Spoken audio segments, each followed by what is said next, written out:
Hello नमस्कार। Welcome to in the another lecture of chemistry. देखो, हम लोग 11th क्लास की केमिस्ट्री का थर्ड चैप्टर पढ़ रहे हैं, तत्वों के गुणधर्मों में आवर्तता यानी पीरियोडिसिटी इन एटॉमिक प्रॉपर्टीज। देखो, हम लोग लास्ट क्लास में पढ़ रहे थे, अपने थर्ड चैप्टर में यानी इस अध्याय में पढ़ रहे थे कि किस प्रकार से परमाणु की त्रिज्या होती है और उसका आयनी त्रिज्या। तो पिछली क्लास में मैंने आपको समझाया था आयनी त्रिज्या। आयनी त्रिज्या क्या होता है? आयनी त्रिज्या यानी आयोनिक रेडियस आपने पढ़ा था, और साथ में आपने पढ़ा था, क्या पढ़ा था भाई? साथ में आपने पढ़ा था iso electronic species. Iso electronic species यानी सम इलेक्ट्रॉनिक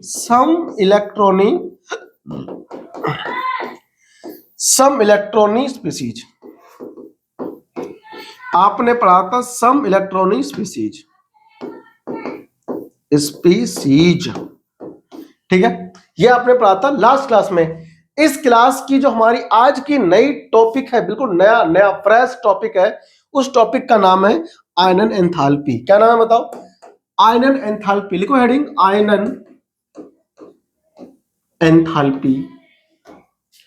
आयनन एंथैल्पी, आप इसको बड़े प्यार से बहुत सारी बुकों में आपको ना देखने को मिलेगा, आयनन विभव भी कहते हैं।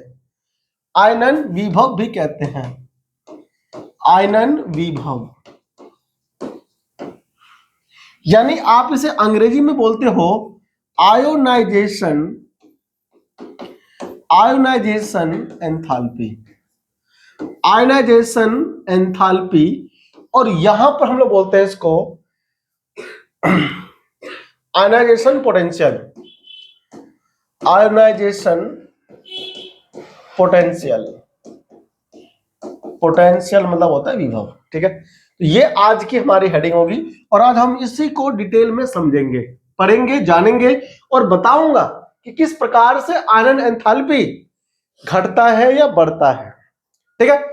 तो प्रारंभ करते हैं आज की क्लास, और कोशिश करते हैं समझने की हर एक पहलुओं को सिरेवार तरीके से। देखो, आयनन एंथैल्पी, भाई आयनन का मतलब होता है किसी भी उदासीन परमाणु को आयन के रूप में बदलना।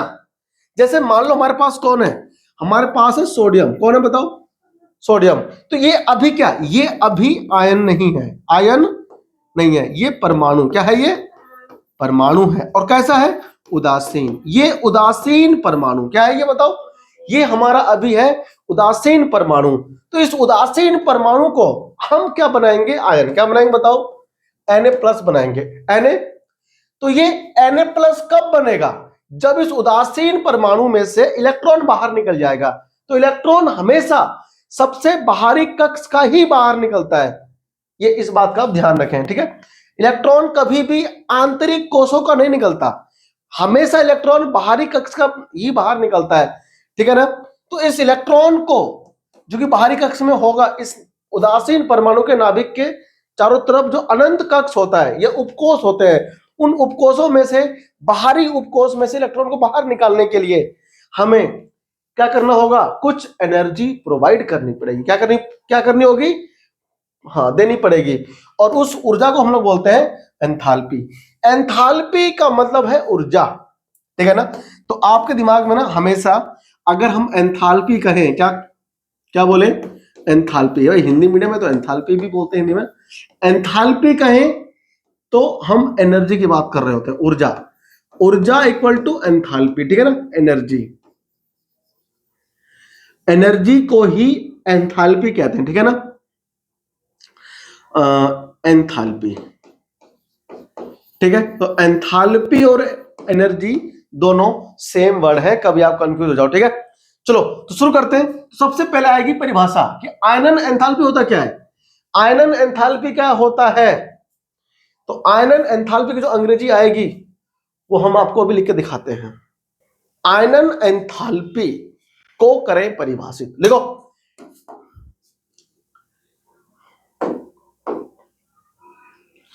किसी विलगित गैसीय परमाणु में से, लिखो, किसी विलगित गैसीय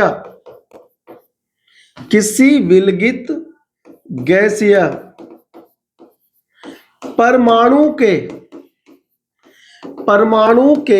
बाह्यतम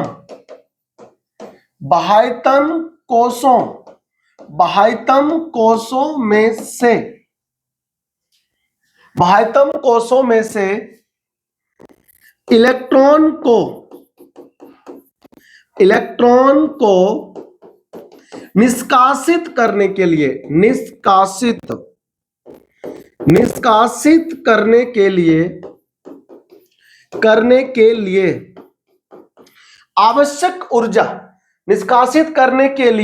आवश्यक ऊर्जा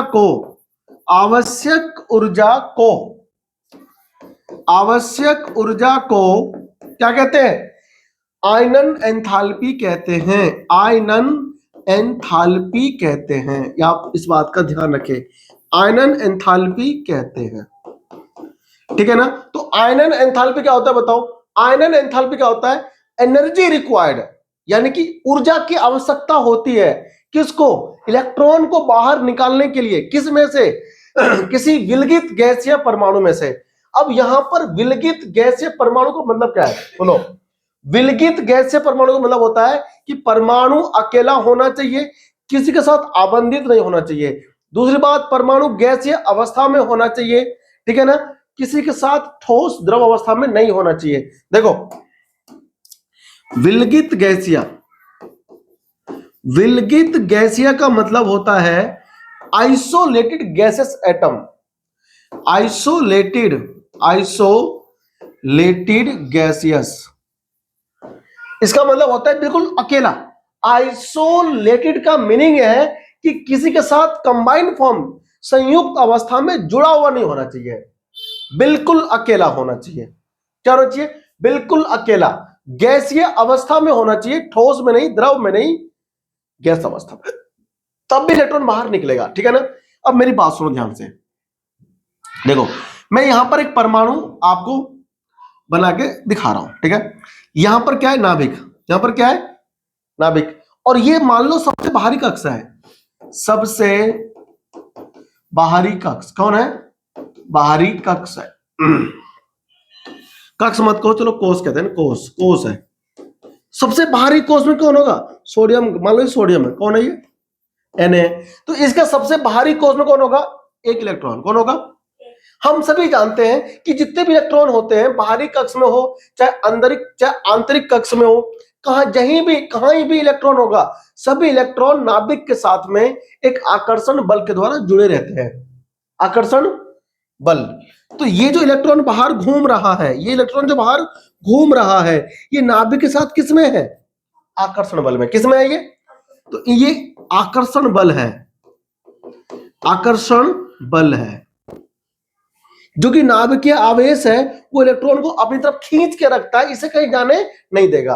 और हम ये चाहते हैं कि ये इलेक्ट्रॉन जो निकल के बाहर आ जाए, क्योंकि बाहरी कक्ष में से इलेक्ट्रॉन निकल के जब बाहर आएगा तभी तो आयन बनेगा कोई, तभी तो नाम है इसका आयनन एंथैल्पी। तो ये आकर्षण बल है, इसलिए जब तक हम इस आकर्षण बल को तोड़ेंगे नहीं, तब तक इलेक्ट्रॉन बाहर आएगा नहीं। तो इस इलेक्ट्रॉन को बाहर निकालने के लिए आकर्षण बल तोड़ना जरूरी है। तो इस आकर्षण बल को ही हम तोड़ने के लिए बाहर से एनर्जी प्रोवाइड करेंगे, ऊर्जा देंगे। जब हम इसको ऊर्जा देंगे तब ये बाहर निकल के आएगा इलेक्ट्रॉन। तो इसी आकर्षण बल को तोड़ने के लिए जो ऊर्जा देना पड़ता है ना, उसी ऊर्जा को हम लोग कहते हैं आयनन एंथैल्पी। क्या कहते हैं बताओ? उसी ऊर्जा को हम कहते हैं आयनन एंथैल्पी। तो आयनन एंथैल्पी हमारा होता क्या है, आप समझ रहे होंगे कि किसी विलगित गैसीय परमाणु, मतलब जुड़ा हुआ नहीं होना चाहिए, संयुक्त अवस्था में नहीं होना चाहिए, द्रव में नहीं होना चाहिए, ठोस में नहीं होना चाहिए, गैस अवस्था में नहीं होना चाहिए, ठीक है ना। तो इलेक्ट्रॉन को बाहर निकालने के लिए आवश्यक ऊर्जा जो चाहिए उसे हम कहते हैं आयनन एंथैल्पी। क्या बोलते हैं हम लोग उसको?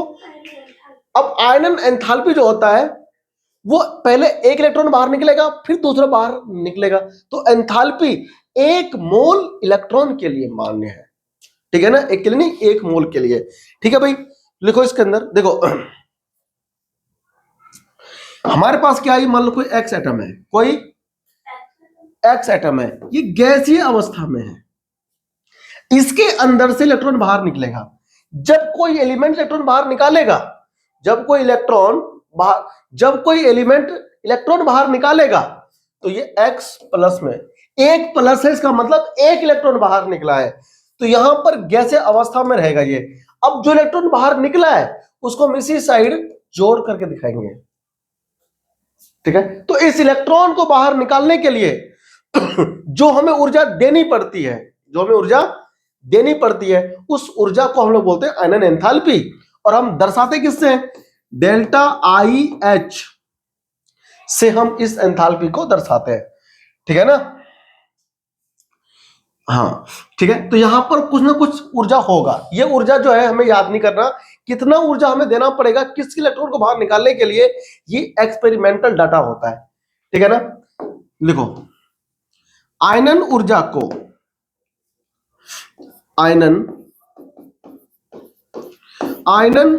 को डेल्टा आई एच से निरूपित करते हैं, ठीक है भाई, निरूपित करते हैं, बस ये आपको ध्यान रखना है, डेल्टा आई एच से निरूपित करते हैं, बिल्कुल नहीं भूलना आपको, बिल्कुल भी नहीं भूलना। चलो आगे बढ़ते हैं हम लोग। देखो अब सुनो बात मेरे ध्यान से, आयनन एंथैल्पी आई ई लिखेंगे, ठीक है ना, हम लोग शॉर्ट फॉर्म में, बार बार आएगा ना आयनन ऊर्जा, आयनन एंथैल्पी, तो हम इसको आई इस लिखेंगे, आयोनाइजेशन एंथैल्पी ना। जो लेक्चर पूरा देखता हुआ चल रहा है बच्चा, उसको पता रहेगा आगे चल करके कि आई ई क्या है, ठीक है। आयनाइजेशन एंथैल्पी, या फिर आप कहोगे हिंदी में आयनन एंथैल्पी, हिंदी इंग्लिश में एंथैल्पी कहते हैं, ठीक है ना, ऊर्जा यानी कि एनर्जी, सेम चीज है। सुनो मेरी बात, आगे बढ़ो। देखो तो आयनन एंथैल्पी या आयनन ऊर्जा 1 मोल इलेक्ट्रॉन के लिए परिभाषित होता है, ठीक है ना, 1 मोल इलेक्ट्रॉन के लिए परिभाषित होता है, आप इस बात का ध्यान रखेंगे। तो इसीलिए क्या हुआ, आयनन एंथैल्पी का इकाई क्या बनेगा, इकाई किस में नापोगे आप उसे, तो आयनन एंथैल्पी नेक्स्ट पॉइंट, आयनन एंथैल्पी की इकाई किलो जूल प्रति मोल होती है। क्या होती है, किलो जूल प्रति मोल, मतलब 1 मोल की किलो जूल में आएगा, ठीक है ना, किलो जूल प्रति मोल होती है, आप इस बात का ध्यान रखें, भूले नहीं, ठीक है ना, किलो जूल प्रति मोल होती है, ठीक है ना। तो किलो जूल प्रति मोल होती है क्या, इकाई किसकी, आयनन एंथैल्पी की। अब ये तो हमारा हो गया आयनन एंथैल्पी, लेकिन आयनन एंथैल्पी को भी प्रभावित करने वाले कारक होते हैं, जैसे कि परमाणु त्रिज्या को या परमाणु आकार को कुछ कारक प्रभावित करते हैं, घटाते हैं, बढ़ाते हैं, ऐसे ही आयनन एंथैल्पी भी क्या करता है, आयनन एंथैल्पी भी घटता बढ़ता है किसी न किसी कारक की वजह से। एक बात आप ध्यान रखना कि आयनन एंथैल्पी, जो तत्व आसानी से इलेक्ट्रॉन त्याग देगा वो अच्छा धातु होगा। अब धातु कौन होता है बताओ, जो स्पीशीज इलेक्ट्रॉन को त्यागते हैं वो धातु होते हैं, ठीक है ना। लिखो इसमें, जिस तत्व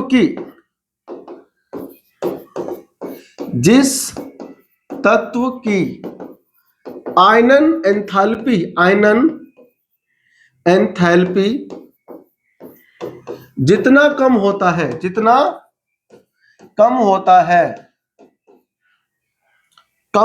है वह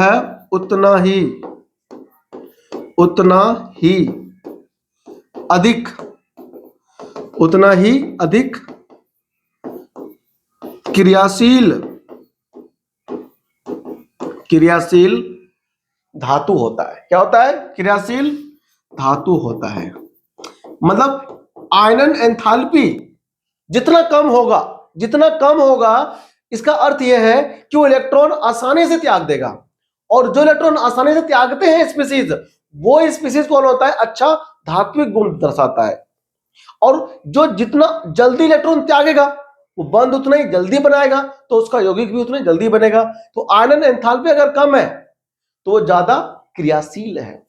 इसका मतलब हुआ कि वो जल्दी आबंध बना लेगा, क्योंकि वो ज्यादा क्रियाशील तत्व है। ठीक है ना? आज से आपको ध्यान रखना है। तो आयनन एंथैल्पी से आप एक चीज और कर सकते हो पता, कि कौन सा तत्व ज्यादा क्रियाशील है। इसके लिए आप चेक करो कि किस तत्व का ज्यादा कम है आयनन एंथैल्पी। ठीक है ना? अब सुनो, आगे बढ़ते हैं। हेडिंग करो, आयनन एंथैल्पी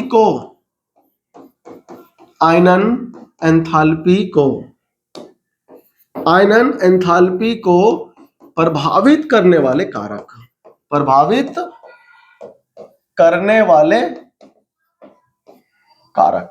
ठीक है?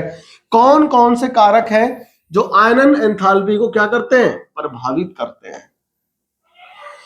करने वाले कारक। ठीक है? Factors affecting ionisation enthalpy. तो आयनाइजेशन एंथैल्पी को प्रभावित करने वाले कारक कौन कौन से हैं, ये हमें पता होना चाहिए। आ जाओ डिटेल में बात करते हैं। ठीक है? सबसे पहला फैक्टर आपको पता होना चाहिए, नाभिकीय आवेश। ठीक है ना? प्रभावी नाभिकीय आवेश या फिर नाभिकीय आवेश।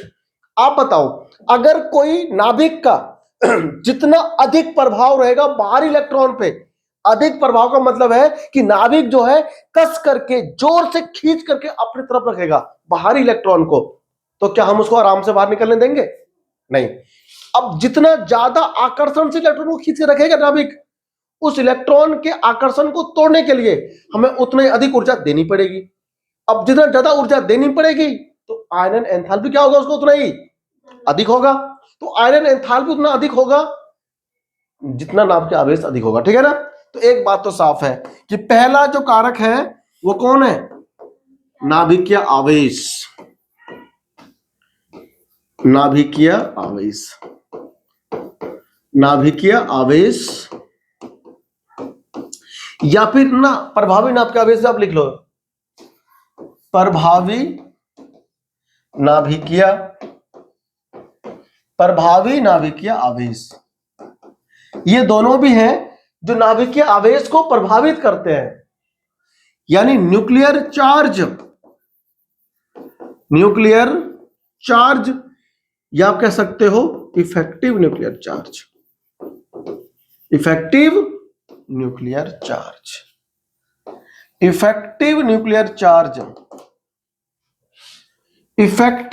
चार्ज क्या होता है ना? इफेक्टिव न्यूक्लियर चार्ज, ध्यान से पढ़ते जाओ। इफेक्टिव न्यूक्लियर चार्ज, हमेशा ध्यान रखना, जितना ज्यादा प्रभावी नाभिकीय आवेश होगा या नाभिकीय आवेश होगा, उसका आयनन एंथैल्पी उतना ही अधिक होगा। यानी एक बढ़ेगा तो दूसरा भी बढ़ेगा। तो जेड इफेक्टिव ये कौन था बताओ? ये था प्रभावी नाभिकीय आवेश। ये समानुपाती होता है किसके? आयनन एंथैल्पी के। आयनन एंथैल्पी, इसका मतलब यह हुआ कि जितना अधिक जेड इफेक्टिव बढ़ेगा, आयनन एंथैल्पी उतना ही ज्यादा होगा। समझ में आ गया? ठीक है भाई। देखो हमारे पास मान लो दो टाइप के वो हैं। एक हमारे पास ये है, ये नाभिक हो गया, यहां पे 10 प्रोटॉन है और इलेक्ट्रॉन है। ठीक है? अब इसको यहां पर जो आकर्षण होगा कुछ ना कुछ होगा। अब एक और है, ये रहा इलेक्ट्रॉन, ये नाभिक है, यहां पर 12 प्रोटॉन। कितने हैं? तो किसको निकालना आसान होगा? इसको निकालना आसान होगा, क्योंकि नाभिकीय आवेश कम है। नाभिकीय आवेश कम होगा, आकर्षण बल कम होगा, आराम से इलेक्ट्रॉन बाहर निकल जाएगा। यहां पर क्या होगा, नाभ के आवेश ज्यादा है, नाभ के आवेश ज्यादा है, इलेक्ट्रॉन के ऊपर आकर्षण अधिक है, निकालने में कठिनाई होगी, निकालने में कठिनाई होगी। अगर निकालने में कठिनाई होगी तो अधिक ऊर्जा आपको देना पड़ेगा उसको बाहर निकालने के लिए, तो आयनन एंथैल्पी बढ़ जाएगा, ठीक है ना। अधिक आकर्षण, कम आकर्षण, कम आकर्षण, ठीक है, कम कम आयनन एंथैल्पी, आयनन एंथैल्पी आपको ध्यान रखना है। अधिक आकर्षण, अधिक आकर्षण होगा यहां पे, अगर आकर्षण अधिक है तो आयनन एंथैल्पी भी अधिक होगा, अधिक आयनन एंथैल्पी, अधिक आयनन एंथैल्पी, ठीक है ना, अधिक आयनन एंथैल्पी हो जाएगा। समझ में आया सबको कि नहीं आया। इसके बाद आता है आकार। क्या आता है, दूसरा जो कारक है जो प्रभावित करता है वो कौन है बताओ, वो है आकार। कौन है बताओ, आकार, परमाणु का आकार यानी कि साइज। परमाणु साइज जितना छोटा होगा बाहरी कक्ष उतना ही नाभिक के पास होगा। नहीं भाई, एक परमाणु मान लो हमारे पास छोटा है, एक हमारे पास बड़ा है। देखो अगले करते हैं पेज पे, है ना। सेकंड, आकार यानी कि साइज की बात हो रही है, ठीक है। मेरे पास मान लो परमाणु है, एक छोटू है एक मोटू है, ठीक है। ये कौन हो गया, छोटू, ठीक। ये कौन हो गया, मोटू। ये नाभिक है, क्या है ये, नाभिक। तो ये जो इलेक्ट्रॉन है वो नाभिक के पास नहीं है, छोटू है भाई। और ये जो मोटू साहब है इसके नाभिक हो गया, ये इलेक्ट्रॉन है तो दूर नहीं है, नाभिक से दूर है कम आकर्षण होगा, नाभिक के पास है ज्यादा आकर्षण होगा। ज्यादा आकर्षण होगा तो ऊर्जा को देने तो आकर्षण को तोड़ने के लिए ज्यादा ऊर्जा देना होगा। अब ज्यादा ऊर्जा देना पड़ेगा तो आयनन एंथैल्पी ज्यादा हो गया। क्या हो गया, अब भाई अधिक हो गया ना, तो क्या हो गया, अधिक आकर्षण, अधिक आकर्षण। अब आकर्षण क्या हो गया, अधिक, तो डेल्टा आई एच भी क्या होगा, अधिक। डेल्टा एच मतलब, अरे डेल्टा आई एच का मतलब यह है आयनन एंथैल्पी, अधिक आकर्षण हो गया। अब यहां देखो ध्यान से, यहां पर क्या है, इसमें अधिक ने कम आकर्षण, अब इसके बीच में क्या हो गया, कम आकर्षण, कम आकर्षण हो गया, तो कम आयनन एंथैल्पी, कम डेल्टा आई एच, ठीक है भाई, कॉपी करो। तो हमने क्या सीखा यहां से कि आयनन एंथैल्पी कम होगा अगर आकार बड़ा है। यानी एक बात पक्का देखा मैंने कि आयनन एंथैल्पी आई व्युत्क्रमानुपाती हो गया किसके, आकार के। आकार कह लो या साइज कह लो, बात एक ही, ठीक है ना, साइज, ठीक। जितना अधिक साइज होगा बड़ा, आयनन एंथैल्पी उतना ही कम होगा। इसका मतलब यह है, मतलब आकार बढ़ेगा तो आयनन एंथैल्पी घटेगा, ठीक है। आकार छोटा हो जाएगा आयनन एंथैल्पी बढ़ जाएगा, ये ध्यान रखना। कॉपी करो फटाफट से। यानी एक बात साफ हम यहां पे लिख सकते हैं कि आयनन एंथैल्पी, आयनन एंथैल्पी वो जेड इफेक्टिव के तो होता है समानुपाती,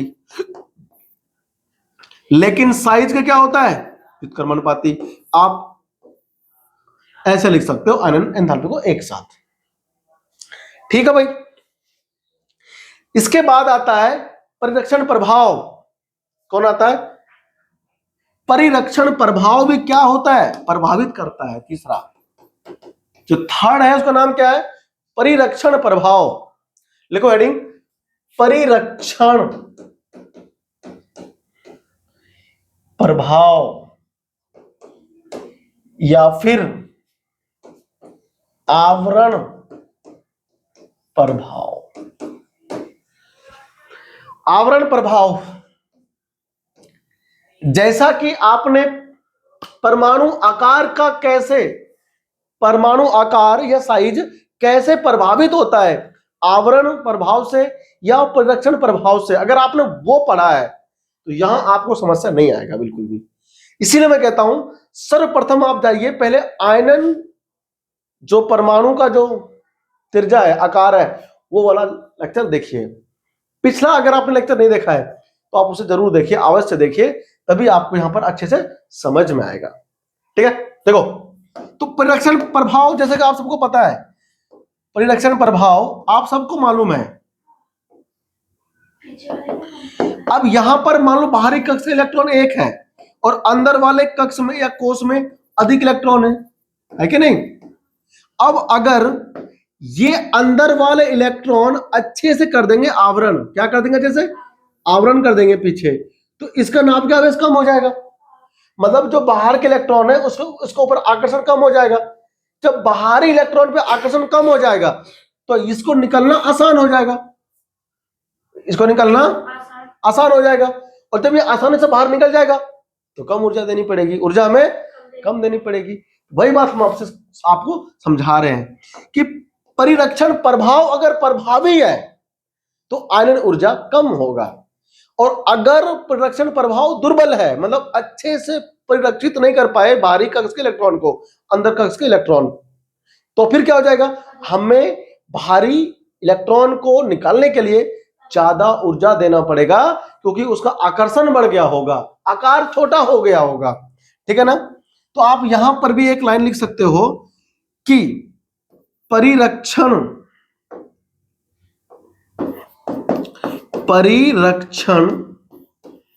प्रभाव यदि प्रभावी है तो बाहरी कक्ष पर, तो बाहरी इलेक्ट्रॉन्स पर नाभिकीय आकर्षण बल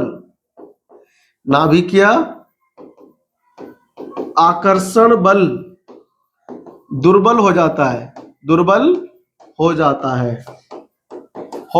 है, इसलिए जिसके परिणाम स्वरूप दुर्बल हो जाता है, नाभिकीय आकर्षण बल दुर्बल हो जाता है। अब अगर ये दुर्बल हो गया, नाभिकीय आकर्षण बल दुर्बल हो जाता है, तो इलेक्ट्रॉन को निष्कासित करने के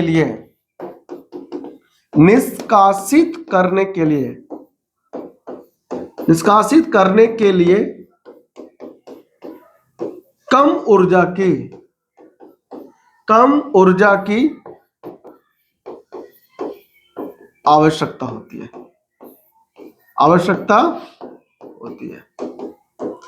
ठीक है ना।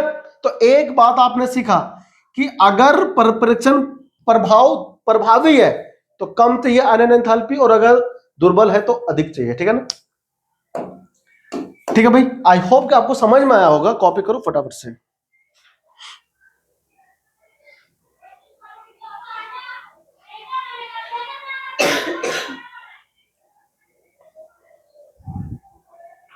कॉपी करो, बढ़ते आगे।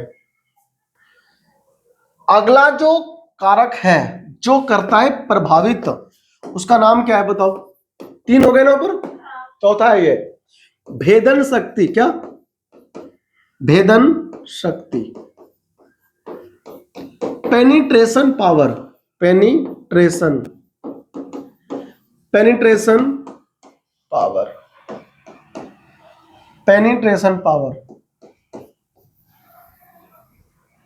भाई पेनिट्रेशन पावर का मतलब क्या होता है कि कितना अधिक आकर्षित रखता है इलेक्ट्रॉन को अपनी तरफ। ठीक है ना। भेदन शक्ति, देखो बात सुनो ध्यान से, ये नाभिक हो गया। क्या हो गया? अब नाभिक के पास पहले एस होगा, फिर पी होगा, फिर डी होगा और फिर एफ होगा। अब तुम बताओ, जो इलेक्ट्रॉन एस में है उसको निकालना आसान होगा या जो इलेक्ट्रॉन एफ में है उसको निकालना आसान होगा? एफ वाला दूर में है नाभिक से, तो इसको निकालना क्या होगा? आसान होगा, आसानी से निष्कासित होगा। क्या होगा? निष्कासित होगा। अब अगर ये आसानी से निष्कासित हो जाएगा, निष्कासित होगा, अब अगर ये आसानी से होगा निष्कासित, तो कम ऊर्जा देनी पड़ेगी। अब जो एस में होगा ये क्या होगा? कठिनाई से निष्कासित होगा। क्या होगा? निष्कासित होगा। अगर कठिनाई से होगा ये निष्कासित तो अधिक ऊर्जा देनी पड़ेगी मुझे, तो आयनन एंथैल्पी एस वाले इलेक्ट्रॉन को ज्यादा देनी पड़ेगी और एफ वाले को कम। तो यहीं पर हम कहते हैं कि भेदन शक्ति जो है किसकी? एफ वाले की कम है और एस वाले की ज्यादा है, क्योंकि वो नाभिक के पास है। ठीक है ना? पेनिट्रेशन पावर यानी भेदन शक्ति, तो एस पी डी एफ में सबसे अधिक इसकी एस की, फिर टी ना कम हो जाएगा। तो आपको ये ऑर्डर केवल तुम्हें लिखना है। ठीक है ना? हाँ, कॉपी करो फटाफट से सारा।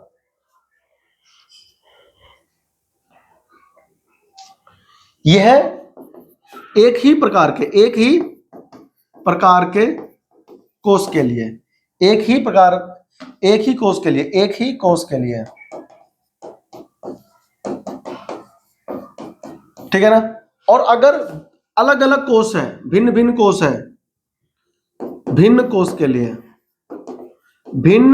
के लिए क्या हो जाएगा? n के मान के व्युत्क्रमानुपाती हो जाएगा। ठीक है ना? तो n गुना 1/, कोष, ये ठीक है ना? भेदन शक्ति कॉपी करो फटाफट से।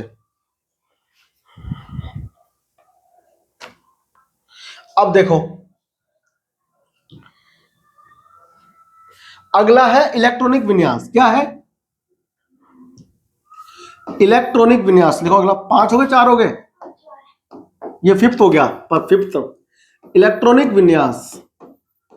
इलेक्ट्रॉनिक विन्यास भी प्रभावित करता है। इलेक्ट्रॉनिक विन्यास यानी electric configuration, electronic configuration, electronic configuration,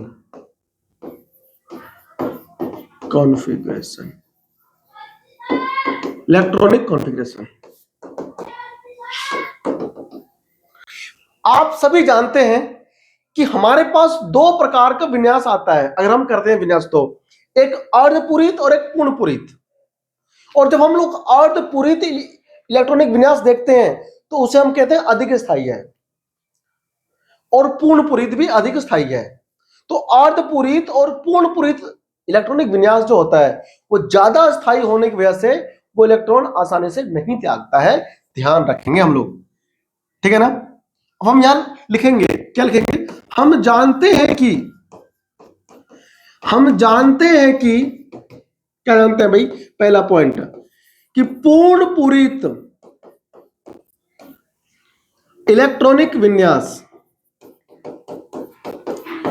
पूर्णपूरित electronic विन्यास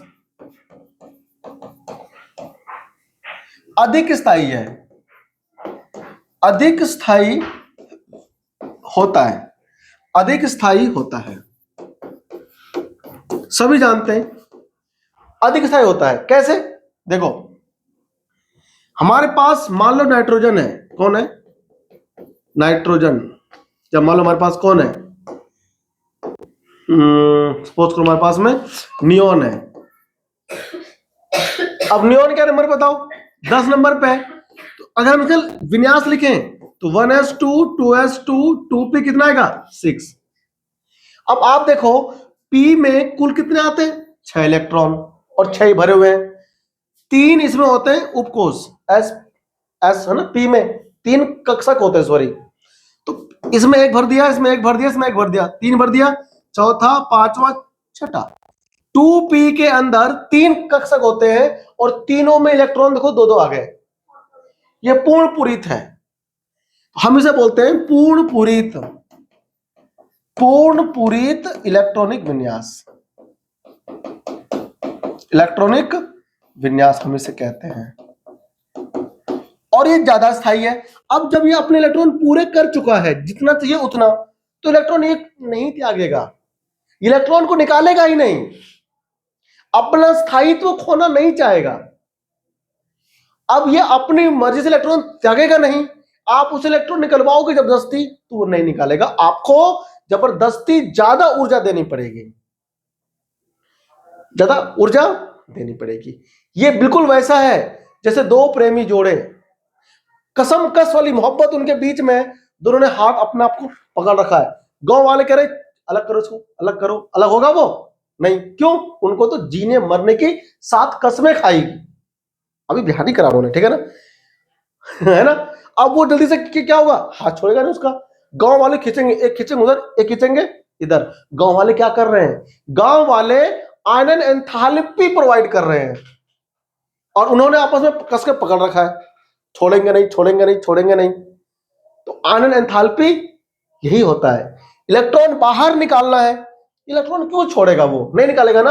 आप जबरदस्ती, गांव वाले जबरदस्ती उनको अलग करेंगे इतना अधिक, फिर क्या होगा, उनके हाथों के बीच में डंडा बजाएंगे, हैं लाठी, क्या बजाएंगे, छोड़ छोड़ चुप चुप, गालियां दे देंगे उसको, कहेगा छोड़ छोड़, है ना। खूब लट बजाएगा, खूब लट बजाएगा, तब वो छूटेगा उसका हाथ, फिर वो अलग, वो अलग। सेम यहां केस होगा, ज्यादा अस्थाई है। वो दोनों गांव के लड़के लड़की ज्यादा स्थायी हो रहे थे ना, कह रहे हम तो ज्यादा स्टेबल है, ऐसे ही है, हम ऐसे ही रहेंगे, ऐसे ये ज्यादा स्टेबल है, देखो जोड़े में है। अब इसको तुम जोड़ा बिगाड़ना चाहोगे तो बिगड़ेगा ये नहीं, तुम्हें इसको ज्यादा ऊर्जा देना पड़ेगा अलग करने के लिए। तो ये ज्यादा स्थायी हो गया तो ज्यादा एनर्जी देनी पड़ेगी। अब एनर्जी ज्यादा देनी पड़ेगी, जितना ज्यादा आप ऊर्जा दोगे उतना अधिक क्या होगा उसका, आयनन एंथैल्पी हो जाएगा। तो अर्धपूरित मोर स्टेबल है, नियॉन हो गया। हमारे पास ऐसी कौन आता है, देखो अर्धपूरित की बात करते हैं, आ जाओ। तो पूर्ण पूरित, अतः इस अवस्था में, इस अवस्था में डेल्टा आई एच का मान अधिक होता है। क्या होता है, अधिक होता है। आप ये लिख दो, क्योंकि यह स्थायी, क्योंकि यह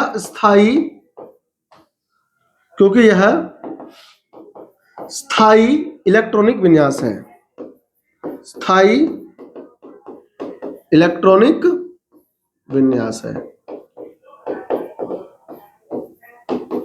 समझे ना।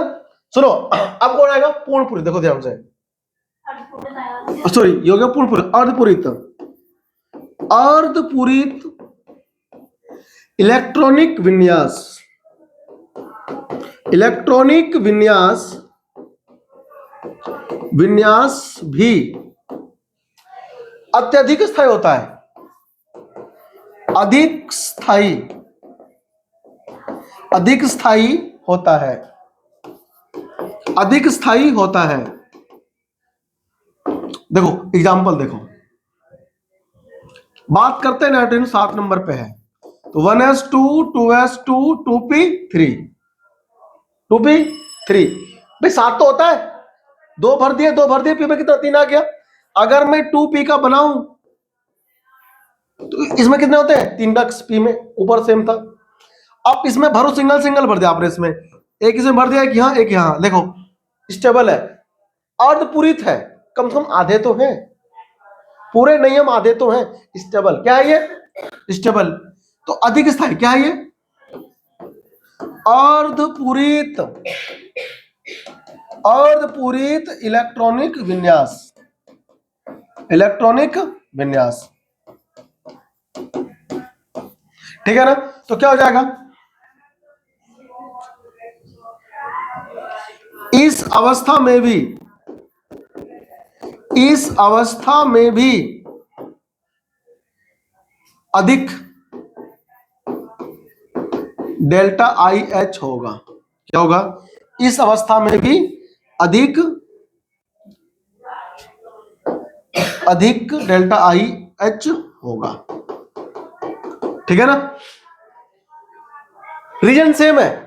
अगर अर्धपूरित और पूर्णपूरित इलेक्ट्रॉनिक विन्यास है तो उसका इलेक्ट्रॉनिक विन्यास अधिक होगा उस परमाणु के तुलना में जिस परमाणु का विन्यास अर्धपूरित या पूर्णपूरित नहीं है। ठीक है? तो आज हमने यहां पर खत्म करा है कुछ फैक्टर्स जो प्रभावित करते हैं आयनन एंथैल्पी को। अगली क्लास में हम लोग करेंगे स्टार्ट यहीं से आगे, और आपको समझाऊंगा कि आवर्त सारणिक में वर्ग मतलब ऊपर से नीचे जाने पर समूह में मतलब, और आवर्त में बाएं से दाएं जाने पर किस प्रकार से आयनन एंथैल्पी परिवर्तित होता है, घटता है, बढ़ता है, वो समझाऊंगा। ठीक है? तो आपसे मिलेंगे अगली क्लास में, और अगली ही क्लास में आपको यह भी समझाऊंगा कि सक्सेसिव आयनाइजेशन एंथैल्पी यानी क्रमागत आयनन एंथैल्पी क्या होता है, यह भी समझाऊंगा। ठीक है? और अगली ही क्लास में हमारा स्टार्ट हो जाएगा एक नया टॉपिक, यानी कि क्या, हाँ, जो भी टॉपिक होगा वो मैं अगली क्लास में ही बताऊंगा। ठीक है? तो आपसे मिलते हैं अगली क्लास में। अगर आपने वीडियो पहली बार देखा है, हमारा पहली बार आए हैं चैनल पे, तो चैनल को सब्सक्राइब जरूर कर देना, वीडियो को लाइक कर देना, कमेंट कर देना अगर आपको अच्छा लगा हो, जो या अगर डाउट भी हो तो कमेंट करना। आपसे हम मिलते हैं अगली क्लास में, तब तक के लिए नमस्कार, जय हिंद, अपना ख्याल रखना, स्वस्थ रहना, थैंक यू।